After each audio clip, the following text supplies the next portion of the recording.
Voilà, la nuova complanare di Manzano, la proviamo con voi in diretta all'ebbrezza di conoscere questa nuova arteria tanto contestata, tanto come si dice messa, ci scusiamo ogni tanto per qualche inghippo tecnico dovuto al fatto che non ho il cambio automatico, quindi di conseguenza la vediamo in esclusiva per voi. È stata aperta circa un'ora fa con la musica di Amy Winehouse in sottofondo.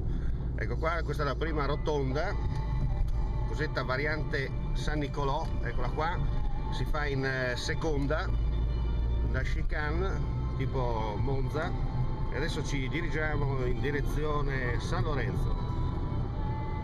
Per il momento sembra la solita strada italiana, tutte le strade portano a Roma, qualcuno qui di certo avrà fatto il suo Tour d'Italie, eccola qua, bella no come strada, soprattutto a sentire Amy Winehouse. Al momento io sono ancora in terza, dovrei cambiare marcia, scusate, perché non riescono altrimenti a suddigerire la macchina, mi fa 18,5 in questo momento. Il cavalcavia che supera l'intera tratta, eccola qua, qui sotto c'è la vecchia strada, vedete come sta andando bene, si arriva a Percoto in 2 secondi praticamente.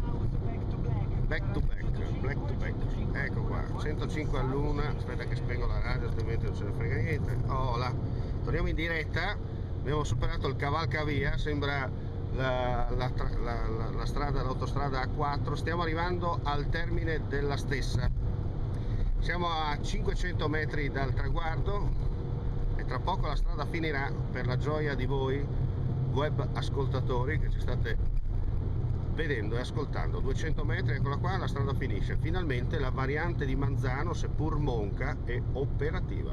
Ci sono i vigili che mi guardano, ciao.